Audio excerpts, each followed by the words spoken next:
to Daily Dose of Hope. I hope you're doing great today. I have an amazing show and a very special guest.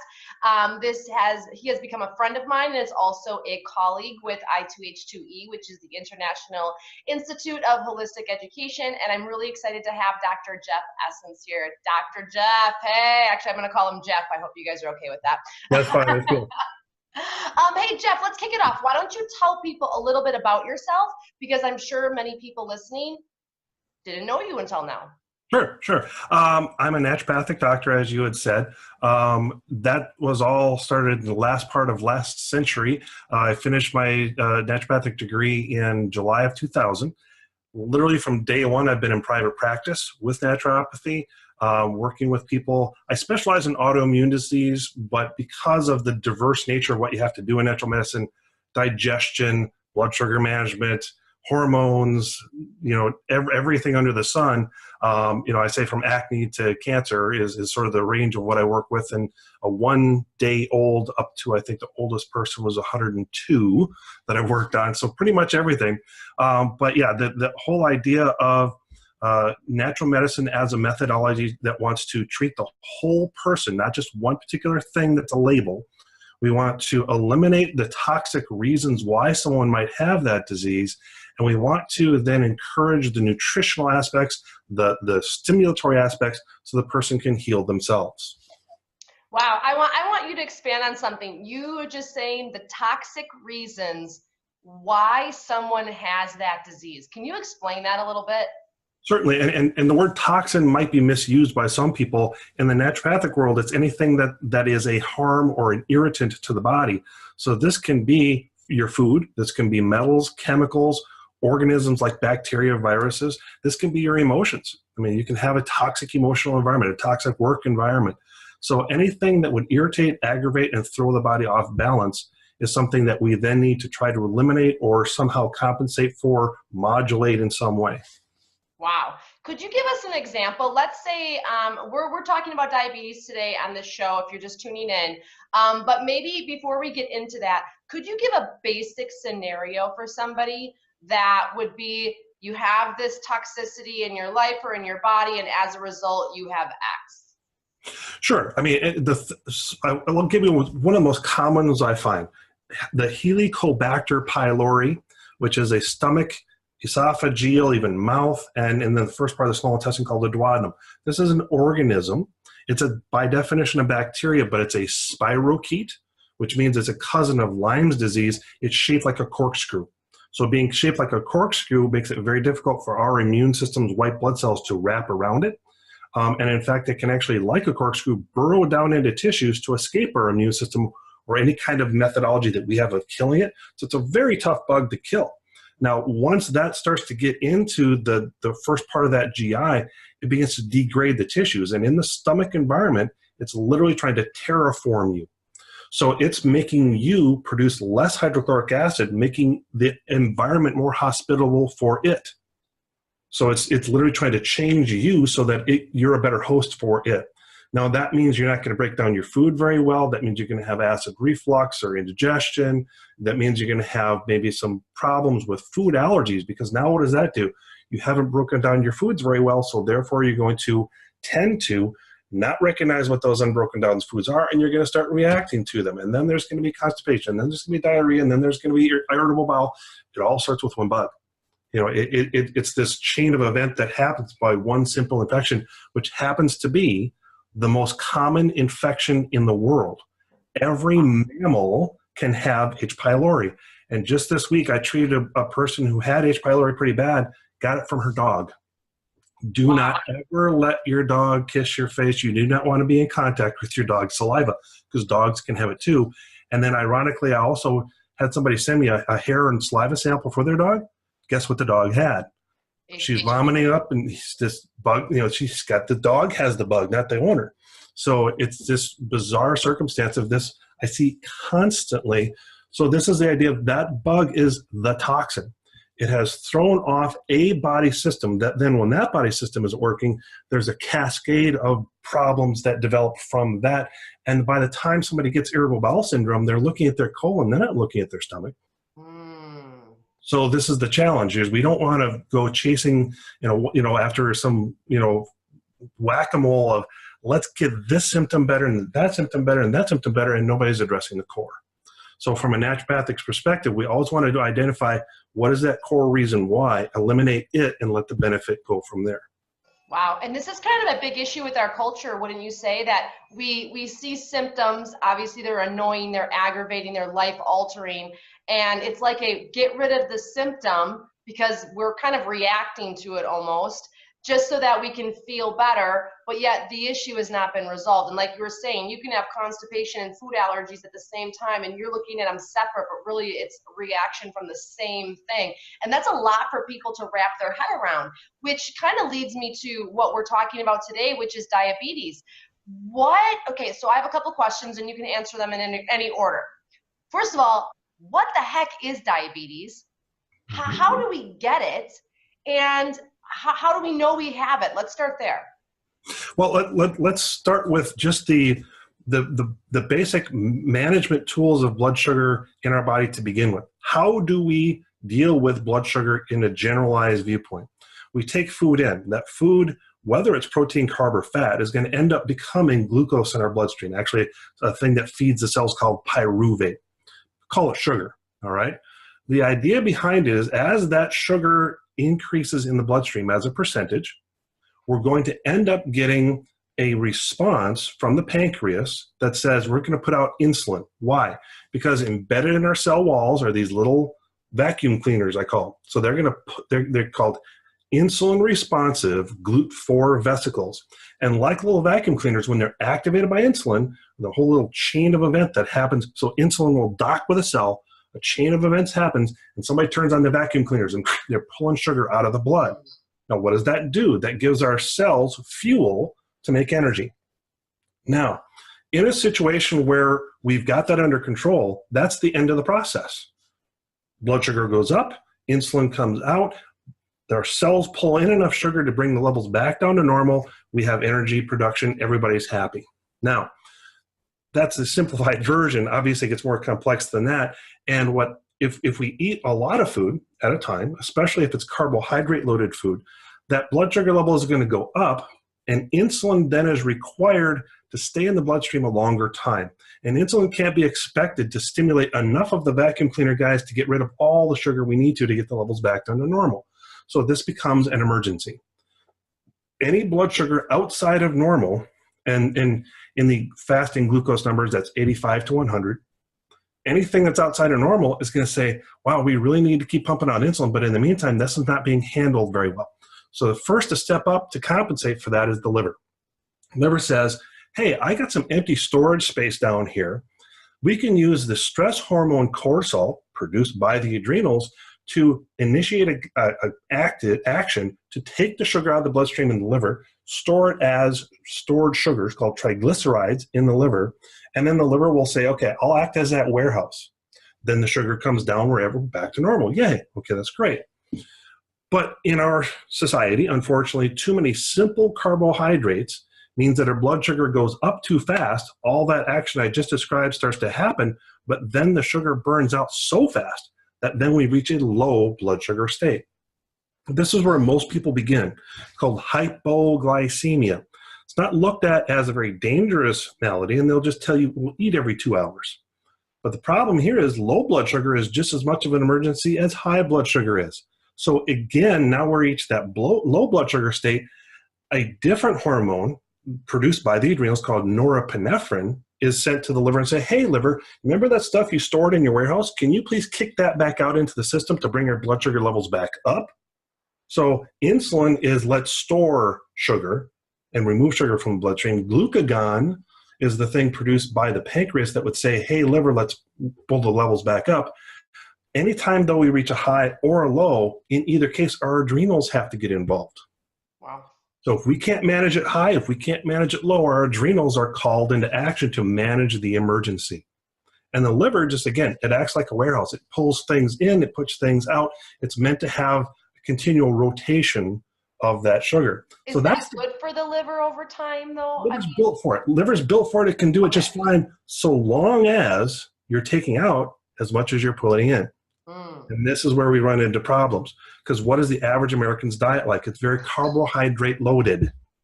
So you're putting in a lot, but you're not really pulling much back out. Now, over time, the insulin sensitivity, because you're constantly pumping out a whole bunch of insulin to try to manage the sugar that's too high, you've eaten too many carbohydrates, you're not exercising to burn them off. Can we take a time out? Yeah, Can you explain to people what carbs are? Because people have a very miscued idea of right. what carbohydrates are, and that there's some good and some bad, and how they Right. affect blood sugar. Well, and you can start getting smaller and smaller definitions, but basically carbohydrates are a sugar molecule that's in virtually all foods, but it tends to be in fruits, vegetables, grains, but there's going to be some carbohydrate in even things like meat and even things like dairy. You're going to have some natural sugars occurring. The difference is, for most people, how fast that carbohydrate turns into that smaller molecule, glucose or fructose, in the bloodstream. How quickly does it go from food to sugar in the blood? And do you have control over affecting that? Like, can I, as a person, help get that process going faster, or You affect want it it to go slower? slower. You Okay. actually want it to go slower. So do And I have control over that? Like, I mean, not necessarily in an involuntary way, but can I do different things in my life to change or alter that? oh yeah, absolutely. Okay. What you want to have is complex carbohydrates versus simple carbohydrates. And here's the difference. Complex carbohydrates are things that pretty much are like they are in nature. You have fiber, and fiber acts like sort of a superstructure of scaffolding, and then the sugar is sort of tucked into the scaffolding and put in there in bits and pieces. You have to break the scaffolding down to get the sugar out. And it takes a Okay. while to kind of slow release that sugar. The simple sugar is something that you've cooked it, you've ground it, you've broken it up, you've moved those molecules apart. There's no more superstructure. It's just the sugar is just laying out there ready to be digested. That's going to go into the bloodstream too quickly. I give an old analogy for this one. It's real simple. I take two pieces of paper, same size. I crumple one up into a ball, and I leave one flat, and I light them on fire at the same time. Which one is going to burn faster? The crumpled up one. No. No, the flat one. The flat one, Right. because it's going to go right across it. Right. So what is the chemical factor that's the difference there? It's what you're breathing. Oh, oxygen. Right. So there's more surface area exposed to the burning, the air. The oxygen is going to be more available for more surface area there. So when you're talking about, say, something like, grains, you take a whole grain into your body, that's the crumpled up piece of paper. It's very difficult to break down. Your body has to work a long time to chew that up and slow release the sugar. Same with vegetables that are left in their complex carbohydrate form. But you now take that grain and you grind it up into flour, you've exposed every little part of that to digestive enzymes, and the sugar is just going to go. Ah. Whole grain goodness is a load of crap as far as the term goes, because they've taken that whole grain, and the only benefit was when it was a whole grain. You grind that up into flour, it's no good. So it's great marketing science. It was a whole grain at one time. It's not a whole grain when you're eating it, though. Right. So in that circumstance, now you've got these simple sugars or complex sugars. The faster they come in, the more insulin you have to use to manage it, the more your adrenals have to kick in to manage it. In a slow release sugar, it doesn't get beyond that point of emergency, and so the normal insulin system can take care of that usually. So again, you take a look at the typical American diet. There's breads, there's pastas, there's a lot of simple sugars in these beverages that people drink, whether it's coffee loaded up with stuff, or monster drinks, or the sodas and things like this. It's just too simple sugar. It spikes the blood sugar too high, too quickly. Now your body has to compensate for that emergency. It's a big warning light saying, hey, there's something wrong. And until that system of extreme management comes into play, you don't manage it very well. And so now the system becomes worn out. Can I ask a question? So a lot of my listeners are truck drivers, and this is an issue. What you were just describing, you walk into a truck stop, and what are they bombarded with? Yeah. Processed Everything sandwiches, candy, donuts, aisles of artificial drinks. And so if they're constantly pumping that into their system over and over and over again, I mean, how is the body reacting where it's like 8 a.m., energy drink and donut, 12 o'clock, processed sandwich and energy drink and orange juice. Oh, I have an orange juice. I'm doing so good. So what's happening? Well, again, it's this. People ask me about this kind of thing, and I go, well, let's just take a hospital as an example. Would you want to run your hospital out of the emergency room only? No. Right. What's going to happen if you only have the emergency room staff managing the entire hospital and every patient who walks in the door? Eventually, you're going to wear out the emergency room staff, and things are going to become overloaded, and things are going to start to fall through the cracks. That's exactly what's happening when you are constantly using the emergency management system to take care of your blood sugar. Oh, that's a great analogy. That is a great analogy. So ultimately, what ends up then happening over time is somebody will develop that hypoglycemia pattern, high sugar, low sugar. Over and over and over again, what you're ending up doing is desensitizing the insulin receptor cells to the insulin. Now you need more and more insulin to do the same job. And you're wearing out your adrenal glands. Remember our emergency managers, cortisol to store it in the liver, the norepinephrine to kick it out of the liver? Well, you're wearing out your adrenal glands. So now these people are fatigued and tired and exhausted. Exactly. So now that becomes this sort of self-fulfilling prophecy because the diet doesn't change, does it? So in that circumstance, now that system becomes insulin resistant. So you've gone from hypoglycemic, where it wasn't looked at as serious, and then we get to insulin resistant, and the doctor gives you the warning, well, you better start eating better food and you better start exercising, which is true, but most people don't know what to eat for one thing, and most people aren't going to exercise like they're supposed to.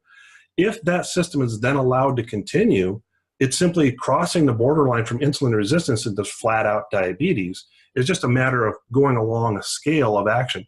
Diabetes happens when your insulin just simply cannot bring the blood sugar down, and you don't have enough adrenal capacity to then supply the emergency management.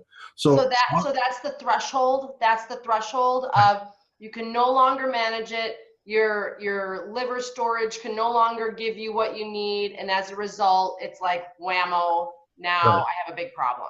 Right. So yeah, your insulin doesn't work anymore. Your adrenals are worn out. Your liver is full. So in other words, now you have what's called fatty liver. So that warehouse has just oodles and oodles of sugar stored there, but none is coming out. So this then becomes diabetes. But what's interesting when you mentioned, how do you know you've got it? What would you do to test for diabetes? The old-fashioned version was a fasting glucose test. In other words, you don't eat from the night before. You go in the morning, you have your sugar taken, and the numbers were basically 85 to 100 was the normal range. Then from 101 to 126 was insulin resistant. 127 and over was diabetes. Anything lower than 85 was the hypoglycemia.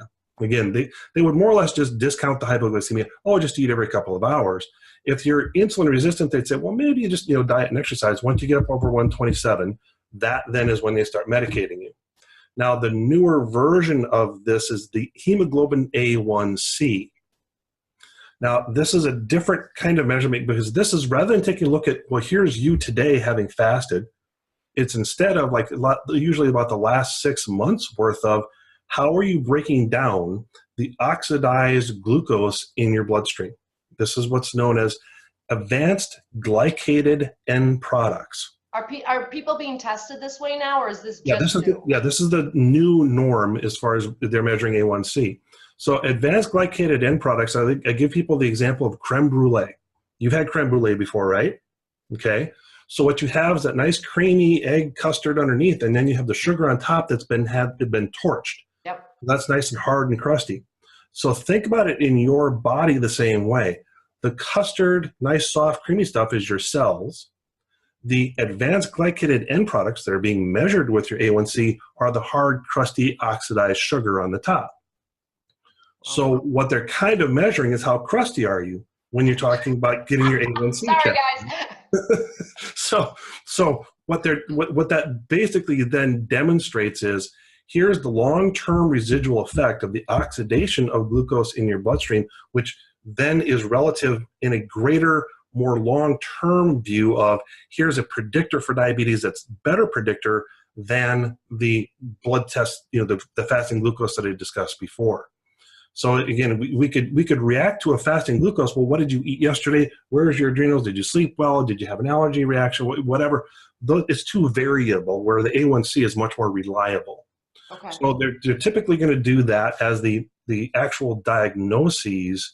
They're going to use the A1C. But the fasting glucose takes into account, we've been fasting for a while. What is the reaction? What is the capacity, not only of insulin, but our adrenals? And where's our liver? So when they're testing for diabetes, they should also be taking a look at the cortisol levels in the bloodstream. They should be taking a look at all the liver enzymes in the GGTP, which they never measure. They should look at things like albumin and globulin, which are mechanisms of how your liver is putting things out into the bloodstream. They're not really usually measuring a full spectrum of things that should be done to look at, here's the behavior of the participants in your overall management system. So they're kind of ignoring the liver, they're kind of ignoring the adrenals. They're just saying, oh, you produce insulin or not. Okay. And then if indeed you're not producing insulin, then this is when the drugs come into play. Then they'll say, well, your number doesn't look good, your A1C is high, your fasting glucose is high, let's put you on metformin or something like this, because what that's going to do is it's going to change the receptivity of those insulin receptor cells, meaning that insulin is going to do a better job, but ultimately that completely ignores the adrenals, it completely ignores the liver. Now, at some certain point too, your insulin becomes so low in production from the pancreas, because the pancreas is now worn out from hypoglycemia, that then you have to not start adding insulin into the system. Now you have to take in this insulin shot or a pump or whatever. Which I know for a lot of you listeners, this is either what you're trying to avoid, or maybe you're at this point now. So this is really important information. Right. So in that case, what that's doing is it's saying, not only can we resensitize the cells with something like metformin, which is, again, not such a bad idea, but you're so bad off that you can't even produce enough insulin to manage it with that, so we can add more insulin into the mix. And then many people even end up on 2, 3, 4, and they're constantly having to do the testing and so on. This is the challenge, because what is being ignored is your adrenals. Every time you eat, your adrenals kick into play. Now, another thing that contributes to this, which is the unknown look, is, are you properly breaking your food down, and are you having allergy reactions to your food? Because in either case, if you're not breaking your food down well and there's a reaction to it, or if there's a food that's an allergen to you, guess who has to react to that? Your adrenals. You're going to further tap your adrenals out, responding to foods that don't belong in our genome. And if they're already burnt out, your body can't react appropriately. Well, now you have all these other issues going on. So the more complex the problem, the harder it is to fix, obviously. Okay. So the idea of breaking your food down fully is making sure you have proper digestive enzymes. Well, how many people who are on diabetes also have stomach problems? Again, they can't break their food down. So they're all popping Tums and Rolaids, or taking Prilosec or Nexium and all these things to reduce their stomach acid because they've got reflux. This is the exact opposite way you should go. You need more hydrochloric acid. It is an impossibility to have reflux with too much stomach acid. If you have reflux or GERD or whatever you want to call that, it's because the valve that's at the bottom of your stomach, bottom of the esophagus, at the top of the stomach, is a pH activated valve. The stronger the stomach acidity, the tighter it shuts. When the stomach is more neutral, that's when it opens and lets things up into the esophagus. So if all these people taking acid reducers are actually harming themselves in order to not feel their stomach acid. But they're So this is important information. So what can we do? What could someone take or help to help this problem? Because, oh my gosh, I can think of more people than I have fingers on my hands that have this issue and also are struggling with diabetes or other issues. And it's just like, I was just at a funeral yesterday, and so popping Tums. I mean, a couple people I saw, and I was like, oh my gosh, I don't know what your issues are, but I probably know you're not supposed to be doing that. So. Right. Especially once you get beyond the age of 40, that's just ridiculous. Okay. What could someone do is, you should consult a natural healthcare practitioner, because some people have this so bad that they have a raw, irritated lining to the stomach called gastritis. And if you put additional acid in a supplemental format, you could actually do somebody harm. You would actually start digesting their stomach wall. That would be bad. That we call it an ulcer, right? So you have to repair the stomach as best you can first.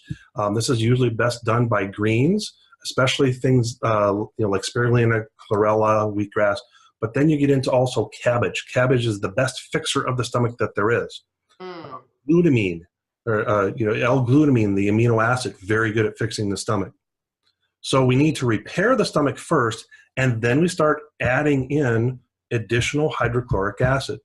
And so this is in the form of a supplement, usually it's just betaine hydrochloride. There's some that include pepsin. There's some that include other enzymes and things like this. There's different varieties and different people need different types.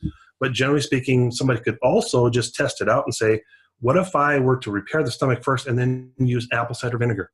Apple cider vinegar is a weak acid compared to what the stomach needs, but if people feel better on apple cider vinegar, they're going to feel incredibly better by taking the supplemental version of a hydrochloric acid pill. Okay, so I want to take a time out because now we're here talking about stomach acid and talking about, reflux and GERD. And I find it so interesting because I feel like Americans tend to like to compartmentalize things. So the only way for us to understand it is like, put this in this box, put this in this box. And we do that with our health a lot.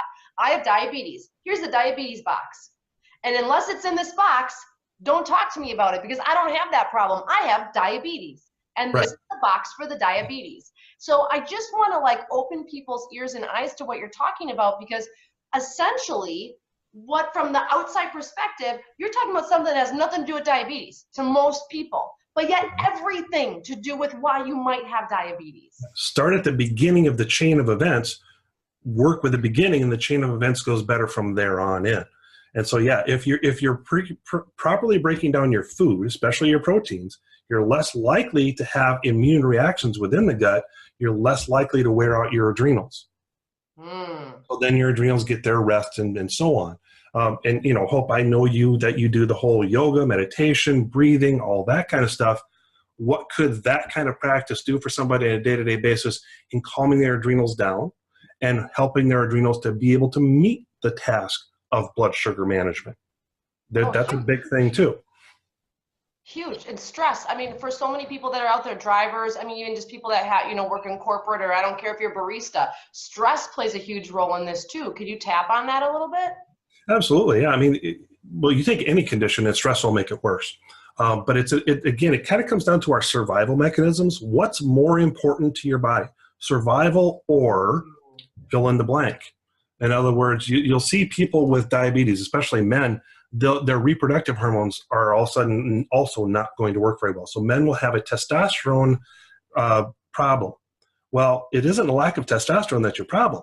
The problem is that your survival is more important than your ability to reproduce. So what your body's going to do is it's going to take away the submolecules of testosterone and convert them over into cortisol that your adrenals can't produce anymore. You will literally move reproductive hormones into the stress process. And then you can say, well, gee, I'm having some erectile problems, I've got a prostate issue, and I'm getting fat, I'm growing boobs, and my guy shouldn't have that. Don't blame the testosterone. And so, and actually taking some exogenous testosterone can actually feed the fire of your stress. Get out of the stress mechanism first. It's getting rid of our problems from the core is not what we're used to doing. And so for that idea, when it comes to diabetes, take away the precursor factors of that so that when you eat food, it is no longer an emergency. It's not an emergency of blood sugar. It's not an emergency of immune reactivity for allergies. It's not an emergency of not breaking it down. It's not an emergency that you have organisms in your intestines, which is pretty prevalent. I find bacteria and parasites and mold all the time in people. That is an irritant. It's a toxin, as we talked about earlier. Remove the toxin, things settle down. There's an interesting course I took in autoimmunity about a year ago or so, and the presenter was talking about diabetes in a way of it's autoimmune. And the way he presented it is that there is a organism called Streptococcus pyogenes, which is actually then up in the sinuses. And that for many diabetics, type 2 diabetics, that it's actually their diabetes is a sinus infection. Oh, shut the front door. Yeah. Well, in other words, and yes, you take the people who they have the right diet, they have the right exercise habits, they for everything under the sun, they should not have diabetes in terms of lifestyle habits, and yet their numbers won't come down. Clear out their sinuses. Okay. Weirdly enough, that can work. And I've done it a couple of times with people where their numbers have dropped dramatically. I have a guy he was on a pump. He had extra insulin. He was on 3 different medications, and we have him down to the pump, and it's working minimally. His numbers are, on the, he ranges at about 140. He was in the 200-300s routinely, day in, day out, even on all these medications. One of the things we did was nasal rinses with saline. That went a long way towards solving his problem. Wow. Wow. So I got a couple questions for you. So one, because a lot of my listeners are drivers, if a truck driver is struggling with diabetes or they're borderline, because if you have uncontrolled anything, you can't drive. And if you're on any type of medication in that way, that could be jeopardizing their CDL. So what would be one, if a driver was like, I know I need to eat healthier, but I'm limited, what would be some ideas for someone to like look for if they're at a truck stop, or maybe they're going to think about pre-preparing food for themselves when they're over the road? What would be some things that they could consider adding into their diet and lifestyle? Sure. Well, and you mentioned keto earlier, that some of the people are trying out. Protein and fat orientation, then by nature of it, is going to take away some of the carbohydrates. And certainly that's a good idea. I tend to go more middle of the road rather than going keto. I tend to orient people to paleo. Paleo then allows you to have So I'm a big believer in vegetables as far as the microbiome, your immune system, the overall reactivity of the microbiome in your whole body. The new science is saying that that's more important than anything else that we need to consider. So if you want to develop a proper microbiome, you have a large diversity of plant fibers that you take in, which the keto diet tends to not do, especially if it's not done in an educated way. And so keto is kind of a hot fad right now. And I agree with some of its tenets, where forcing your body to bypass the insulin system can really help bring blood sugars back into play very nicely. In an immediate sense, it might be a jump start for someone, but long term, maybe not so. Yeah, it's a fix it, but it's not a long-term strategy for a lot of people. And again, there's people who are doing keto really, really well and intelligently. They could maintain that lifestyle just fine, but it's a lot of work. It's not very easy. And I would, again, even some of those people, as well as they're doing it, they're still not getting the microbiome help that they need from fruits and vegetables. Okay. So again, because I'm an autoimmune oriented practitioner, I'm really more about that idea of a proper microbiome, because that controls immune responses and reduces the propensity for autoimmunity. So for me, that's more important. I'm not a weight loss practitioner, but I do get it that people want to start the process and force their body into a situation where they're not dependent on the carbs. Again, short-term educated, being supported, being monitored by a professional, fine, go ahead. But doing it, like you said, a dirty keto, where you're going to look at some video online and buy somebody's keto products and all this, I don't know that I'd advise that. I'm curious, what would be, because we've been talking about insulin, we've been talking about sugars, simple and complex. When someone looks at the fruit department and is like, okay, I'm just not going to eat a single fruit because I don't want to eat a single sugar. What would be some good choices of some fruits to incorporate into their diet if they're concerned about diabetes or their blood sugar levels? The short answer to that is berries. Berries. Okay, and strawberries don't count; they're not actual berries. But blackberries, blueberries, boysenberries, any of these kinds of things, raspberries are good. They have an astringent property to them where they are slow release sugar. They have a slower amount of sugar per ounce. That's good. Avocado, believe it or not, is a fruit. And so avocados are excellent because there's almost no carbs. It's almost all fat. So, but most people don't think of those as a fruit. Most people aren't going to just sit down and, munch into one. But that's a very good choice. Now, if you're making a choice otherwise from some of the more common ones, you want to get fruit that is temperate zone. Meaning, what does that mean? That means that there's the equator and there's the tropical zone, and there are fruits that grow in that range. So what's that going to be? Bananas and papayas and mangoes, pineapples, those things that are the warm weather fruits. But then there are those fruits that we could grow, say here, Wisconsin, Minnesota, cherries, apples, pears. Those are the fruits that we could grow here that are temperate zone. They have less sugar simply because they have a shorter growing season and less, it's not as warm a temperature and so on. So those are the ones that if you're going to make a choice from, if you go into the average, say, gas station, they've got apples and bananas and oranges. Well, probably the apple's the only one that's decent there because that's a temperate zone fruit. Okay. Yeah, I see grapes, sometimes melons, sometimes pineapple or watermelon.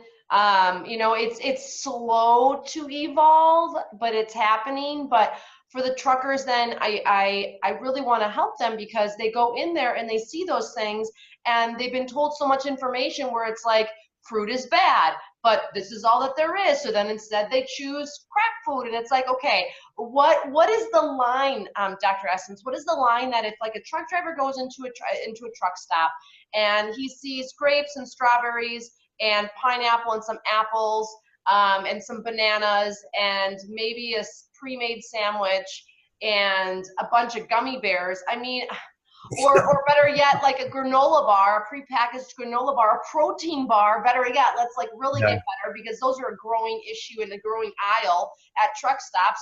Here's a protein bar. Here's a protein shake. What could someone choose? I mean, it's overwhelming. You feel like an idiot. Yeah, and better make those choices than the pizza and the pop. Obviously, you're trying to do the best you can in the situation you've got. I will give the listeners maybe someplace that they could go to order for themselves in bulk a really good product. They're called Tonka bars, Tanka. And Tonka bars are made, basically there's two ingredients. It's dehydrated buffalo meat and cranberries. Awesome. It's the old formula that the Native American used, they called pemmican. So this is something that preserves well. It doesn't have a lot of sugar, obviously, because cranberries, even the fruit in there, is a very astringent berry that's not going to cause a blood sugar spike. Tastes fantastic. I use them when I'm biking. Okay. And this is, because it's a protein-oriented meal, it's a slow-release energy into the body, but it's very satisfying. You can eat one Tonka bar, and man, you're full. Okay. And so that, you can order them in cases on say like Amazon or eBay or whatever, and they're not too expensive per. They'd be easy to eat. They're very good tasting. That is the kind of thing that you can give everybody. That's the long sustained energy. You don't get an energy spike, but you also don't get the energy downfall after that. Okay. So that would be the thing to look for. Now there are other sort of jerky kind of things, but most of the jerkies that you're going to find at a gas station are so loaded with all kinds of nasty food colorings and tastes and all this stuff that they're really not good for you. Now, again, making that choice versus the pizza, flip a coin. What about like a trail mix, like that has like a lot of nuts in it? And now I know they're probably not sprouted and they're probably not soaked and all of that, but I guess for listeners right now, where could they start where it's kind of like it's better than? Right. That's probably where a lot of listeners are right now. Sure, you can get these sleeves of, say, smoked almonds and things like this. That's a better choice than obviously candy or gummy bears. Things like that. And even though I'm not a big dairy fan, there are cheese sticks, or you can get like, here's a jerky meat stick and here's a cheese stick combined together. There's hard-boiled eggs. I usually find that hard-boiled eggs are there, not egg salad sandwich, but hard-boiled eggs. Those are choices that you can go with. If you're going to go with any of the pre-packaged, pre-wrapped protein bars, try to stay away from soy. Soy is really not a very good food for us, and there's all kinds of reasons why not to eat it. So the hard part about that is the vast majority of those bars are made from soy protein. Now, there are some that aren't, and I know like there's a couple of brand names that have no grain. If you can possibly find something that is a paleo compliant bar, you look for on their paleo, or look for no grain. You're trying to get away from the grains, trying to go towards those things that are more nuts and seeds. Things like dates are really good for you. And again, a date has sugar, but it's a slow release sugar, and there's so many benefits, it's worth having that. So would that be a good choice for a snack? Is like something with dates in it, like a date mix or like chopped up dates, something along those lines? Sort of, trail mixy kind of idea that you can have some dehydrated fruits in there so long as the right kind of fruits. Dates, cranberries, raisins, not so bad, but try to not get the ones that are like the sugar-coated pineapple in them. That's not going to be a good one. As far as the nuts go, you want to try to get away from things like peanuts, go more towards almonds, walnuts, pecans, maybe macadamia nuts, that kind of protein or in fat mix is a lot better than the peanuts. And peanuts tend to have a lot of bad fungus and things like that on them. What is your take on, and I'm just thinking about all the different things that my drivers are seeing when they go into a truck stop, when they're looking at the pre-packaged juices, like the naked juices, or they, I see people go up to the checkout, and I'm not just talking about truckers, it's like when I'm at my local Quick Trip, and I see people go up there, they got an energy drink, they got an orange juice, they got a chocolate milk, and then they got like a banana, and it's like, what part of that are they trying to justify that they're making a healthy choice? Right. And you mentioned naked juice. There's also Bolt House juices. Okay. Well, those aren't bad choices. And given where you are, that's probably a better choice. Yeah.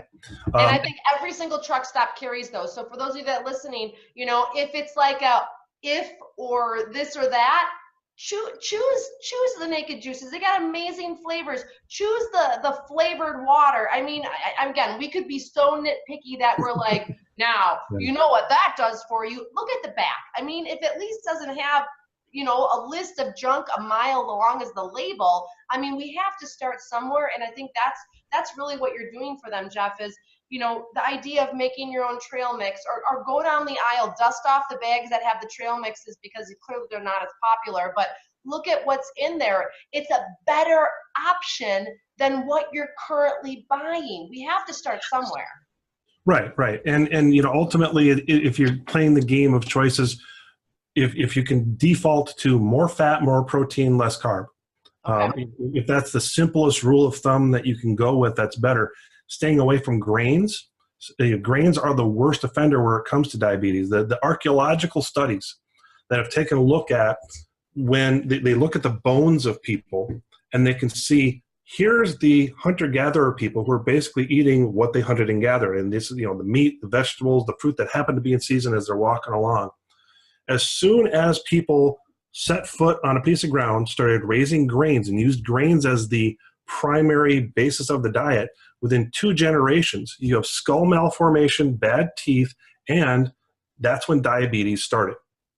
Wow. Grains are the worst possible offender for you if you have diabetes, because they are not only a food that we don't have an enzyme to break down, they have very simple sugars, but they are a major immune stimulant to your own body is being now attacked by your food. Which goes back to the other issues with the stomach and all the food allergies. It was kind of just like all happening at the same time, almost in a sense. Right. And, you look at like the American Diabetes Association, they're saying, we'll eat whole grains instead of white bread. It doesn't matter because they're all an allergy causing thing. There's not a single human who doesn't produce antibodies when you consume what's called gluten, which is actually gliadin. Wheat, barley, and rye products are 100% toxic to all human beings. It doesn't matter whether you're sensitive or not. You don't have the enzymes to break it down. You can't manage it. You will have an immune response. And another version of diabetes that's out there, again, for those people, their lifestyle in terms of diet, exercise, all the numbers are where they're supposed to, all the lifestyle choices are there, but their numbers are still bad. There's a thing called the glutamic acid decarboxylase enzyme 65, shortened GAD65, that this can be being attacked by your own immune system. And this is not the type 1 diabetes where the actual pancreatic tissue is being attacked. This is a type 1.5 diabetes. What does that mean? That means that it isn't the problem of too much sugar coming in. It isn't the problem of necessarily of that you're not exercising. It's that your own immune system is attacking an enzyme that lives in your pancreas, whose job it is to manufacture your insulin. Wow. In other words, you have a warehouse, or I'm sorry, you have a manufacturing plant that makes insulin. The plant is doing just fine, but the workers are being killed. Okay? That's a great analogy. Right. Now, and so this is principally responsible from toxins like metals and chemicals, but also gluten. Gluten will do that to you. So there are people who are diabetic for no good reason, it seems like, and it doesn't seem like it's going to be managed very well no matter what they do for diet and exercise. You go after the sinus infection, and then you take a look at what are the offending foods that could be attacking the pancreatic enzymes that begins your journey down the here's the hard one to fix solution. And this goes back to the whole like compartmentalized syndrome that so many of us Americans suffer from. If it doesn't fit into the box that we're used to seeing this dis-ease in, then it's like, well, that's not the cause. That's not the problem. That's not the reason why. It's like it's hard to see the bigger picture because we're so used to that. And this is not quite a question that goes with that, but I'm just curious, and maybe this is a reason to have you on the show again. You touched on the standard American diet, and the food pyramid comes to mind. My son just came home from school, and they were talking about the food pyramid, and he had said in class, my mom says that grains aren't all that great and that we should not have 12 a day. That'll kill us. And his teacher didn't like that. I mean, I didn't say kill it, but you know what I mean? It's really bad for you. And he's like, my teacher told me that that's not right and blah, blah, blah. And so what in your idea, and please know, his teacher is wonderful and you only know what you know until you know more. That's my mentality. What would, when you look at that triangle, what would be your idea of a new version to spark some thoughts for people as we kind of wrap this up? Sure. I mean, from the bottom of the triangle, just take the entire. However you want to look at it. Yeah, just no grains in there whatsoever. Okay, that would take the entire bottom off of their pyramid. But then you're going to take all this funding that goes to other things that Right. marketing. It's cheap and easy food. I get that. It stores well. You can make it into a lot of things. I understand the convenience of it, but your truckers are used to this. So let's just say you want to buy a 9-volt battery. Are you going to get a better deal going to Target or going to your gas station? But why does a gas station charge more? Because it's convenient. You're already there, but you're going to pay a bigger price. So if you're going to eat convenient foods, you're going to pay the price otherwise with your health. So yes, grains are convenient, no doubt about it. We've based our entire food system on them, but we're paying the price with our health. So in that circumstance, I would replace the grains with lots of vegetables, celery sticks, carrot sticks. Eat asparagus just raw. You can eat broccoli, cauliflower, rutabaga. Nobody ever eats rutabaga. I love it. I love it. Roasted, so good. Yeah. And the more different kinds of vegetables that you eat, the better your health will be. So fill up your bulk with vegetables. Now you're going to also want some good quality meat proteins, meaning good quality, not good quantity. You don't need a lot of protein, but you should have some meat proteins that are organic, free range, wild caught, pasture raised. Somebody goes out and sings them a song every night. I don't care, whatever terminology would imply that this is a better quality meat, right? Yes. So that's a good part of it. And I do include eggs as meat. Okay. The eggs are not dairy as is implied by that stupid food pyramid. Which makes no sense. They don't come from a cow. You know what? You want to know the reason why? Yes. Because the proteins that are in dairy and eggs, they share a protein called casein. It was recognized a long time ago when that food pyramid was being put together, is that casein is oftentimes a very hard thing for people to break down. And it's a persistent initiator of digestive problems. So we're going to put eggs with dairy because if you're dairy sensitive, then just don't eat eggs. And if your eggs, if you have problems with eggs, that may also be a problem with dairy. So they're going to put them in together. But no, eggs are meat. Just simple as that. Okay. And dairy, I tend to say, well, you know what? I was raised on dairy. I was a prodigious dairy consumer for most of my life. I will now still eat dairy, but it has to be pre-digested for me. What does that mean? That means it has to be cultured. That means a culture is put into it as a cheese, as a kefir, as a yogurt, as something that with those organisms are going to break down the molecules of that dairy to the point where then I can eat it without any kind of serious response. But just to sit there and think of just drinking a glass of milk is repulsive to me because I know what's in that milk. And so it is that kind of idea where dairy is an add-on. It's a flavor additive. It's a texture additive. It's a topping, but it's not seasoning. It's a little like oof, and that makes the dish come to life. Right. So, but yeah, it's not any kind of principle. I'm going to sit here and eat a chunk of cheese. No. So dairy has a place. Again, some of the kefirs and yogurts have the good culture in them. If you get the genuine version of that, that can be good for you. So, and the thing that you want to do is get away from cow dairy. Okay. There was a study done that took every mammalian milk and they compared it to different blood types and different versions of human blood as an allergy test. And they said, which milk is closest chemically to human milk? Which milk is the one that has the least amount of allergy response? And then they did it on a scale all the way to the worst one. So what's the worst one, do you think? Cow. Cow. So as human beings, of course, we choose the worst possible animal to provide us with our milk. Guess what the best one is? Goat. No, and goat milk is better, but it's still not the best. Animal you probably would never guess. Well, I know from Meet the Fockers you can't milk a cat, so I don't know. I'm not sure. Happens to be the camel. Really? Yes. Camel's milk is as close as you can get to human milk. It is the least antigenic milk, but good luck finding it. But you actually can get camel's milk, but it's not going to be a normal, walk in the grocery store thing.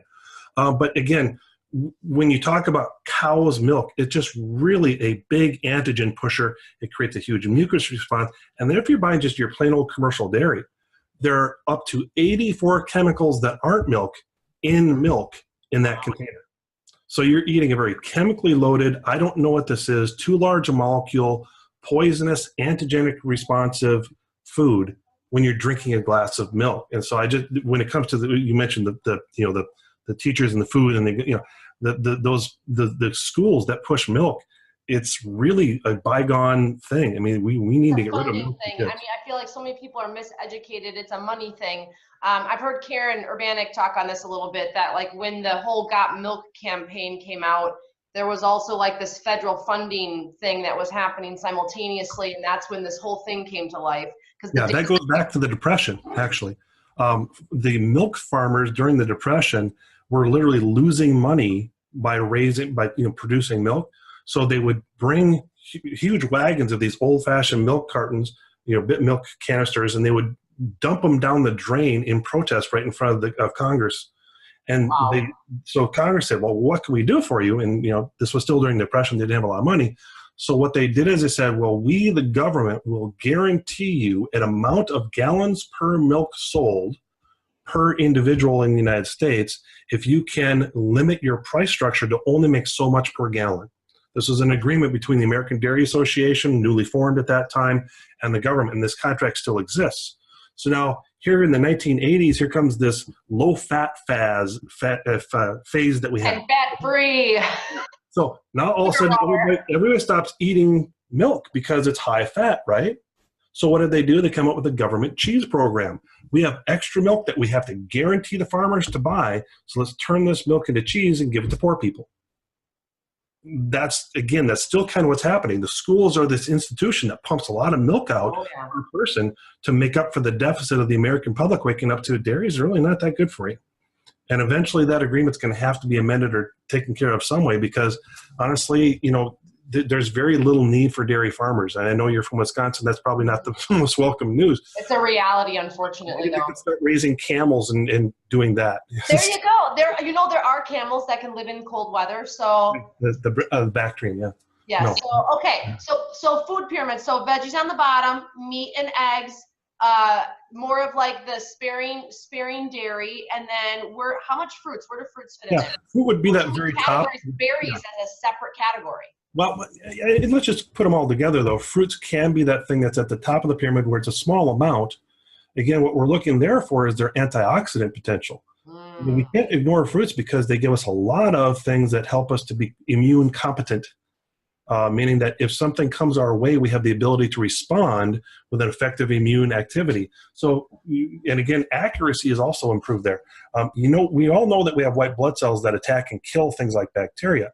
But we have to have an antibody on that bacteria in order to attract that white blood cell. The activity of producing antibodies is enhanced when you have lots of antioxidants in your body. So the red, orange, yellow, purple, and blue fruits do a fantastic job of that. So we could say that these keto people saying we'll never eat fruit. Well, are you sacrificing your immune system for the lack of sugar? You know, it's, again, that's a bit of a judgment call on person, per person basis, but honestly, I don't want to do without fruit for that reason. So in my, protein shake every day, I've got a fruit, dehydrated red fruit blend that I put in there just to keep my antioxidants kind of on the high side. And you're touching on this, which is fantastic, because again, a lot of my listeners are truckers, and they're going to say, well, I don't have a blender. So what you're suggesting, I've heard you say this twice now, is you have a powder form of greens and a powder form of reds, essentially, that you're putting in. Is this something that my truckers could shake in a shaker and drink with water? I mean, so again, we're thinking, how can they eat on convenience that health doesn't have to be a this or that? Is that something that would be a good step for diabetes in the right direction? Right. And for some people who've had diabetes, I do the Italian flag program, where, it's red, green, and white. Okay. Your white is your protein powder. And I like peas. It tends to be my favorite one. There's some rice ones that are okay. But I think pea protein tends to be the one that does best for most people. Okay.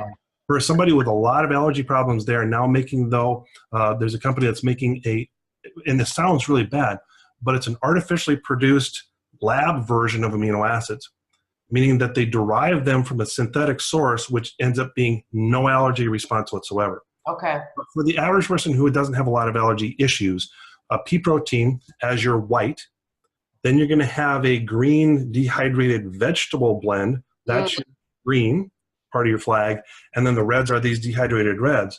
And so you can just basically take a scoop of each, throw it in a shaker bottle. Now, I tend to do almond milk or coconut milk.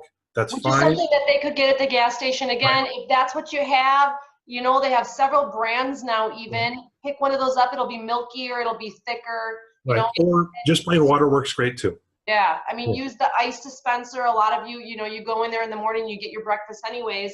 I love this. I am going to have to use this. I love the Italian flag program idea, but this is one of the things that for a lot of my drivers, they're struggling with diabetes. They don't know what to do, or they're not sure if they have it. They think that they do, and they're so confused because there's so much information out there. And this is one of the things I appreciate about you, Dr. Essence, is that you explain why. It's not just I went to this one-day thing and they told me about this amazing diet, and now I'm going to tell you to do it because everybody should do it. Your quest is to really dig down into the root of the issue and the problem, be it the individual, but also just how did this happen to begin with. And education is key. If you want to change anything, you got to educate yourself, and you have to want to educate yourself. And this is the wave. We're in the era of really wanting to do that. And you are such a pioneer in that. And so I would like you to let people know, because they're going to listen to this and go, oh my gosh, I have all these other questions. How can people work with you? Sure. My website is wholelifeclinic.com. And I'll pop that up on the bottom here so they can see that. And we work with people from a number of different angles. Obviously, somebody sitting across the desk from me is going to probably get the best version of things, but we realize that not everybody can do that. So we have I should tell people, where are you located? I'm in Rosemount, Minnesota. Okay, so my truckers, you're going up that way. I know many of you take through Wisconsin, the corridor up to Minnesota. This could be one of your 32s or 34s that you have off. I don't know those terms, but okay. Well, they're required to take a longer break by law, and so this would be a great opportunity for them. Sure. So, in that circumstance, what I do with people who are distance, people, there's a machine that I use called electrodermal screening, and I am capable of having somebody mail in a hair and saliva sample. So enough hair to sparsely cover your palm in a Ziploc bag, and then a Q-tip with saliva soaked on both ends in another Ziploc bag, then a piece of paper that has all the contact info, especially email, and then just a brief description of here's my problems. I have diabetes, I have GERD, I have kidney problems, or whatever. So with that brief list, I can then take that sample, put it on my machine, and then use my own hand for testing rather than testing the person who's sitting across the desk from me. And I come up with really good answers. So then I email the result PDFs to the person, and then we find a time to get together on the phone. They're looking at their forms. I'm looking at their forms on my computer, and I just go over item by item. Here's why, here's what, here's how I found it all. And I bio-individualize everybody's program. It isn't just a pad out here, do this because it's everybody says it's good. It's going to be specific to that person's circumstances, that I then develop a program of nutrients and diet and exercise, and here's what you should do, so that they then have here's what I'm going to follow for, say, 3 months. Then we do, maybe let's either go to your own physician and get a blood test, or I can recommend, I can get you a blood test, and we take a look at the difference in numbers. Where did that program get us as far as fasting glucose and A1C and things like the liver enzymes, things like the albumin and globulin? Where are we with all that in our system? If we can take a look at those numbers getting better, then we understand that the program was addressing the core problem. If numbers aren't getting better, we miss something. And then we try to find and dig into that. Wow, this is fantastic. This is absolutely fantastic. For those of you listening today, please let us know if this information was valuable. Make sure you always share out our show, Daily Dose of Hope from Chrome and Steel Radio, because I know many truck drivers, and not just truck drivers, are dealing and struggling with diabetes. And there's a lot of confusion out there as to how to respond to these issues. And you really got literally to the root of the issue today. Dr. Essen, I really appreciate you being on the show today. For those of you that are tuning in, thank you so much for your time, your energy, your effort. Now the real work begins. You got to apply this to your everyday life. And with a little help from Jeff, Dr. Essence, you're going to be on your road to health and wellness in no time. Thank you guys so much, and we'll see you again real soon. Bye now.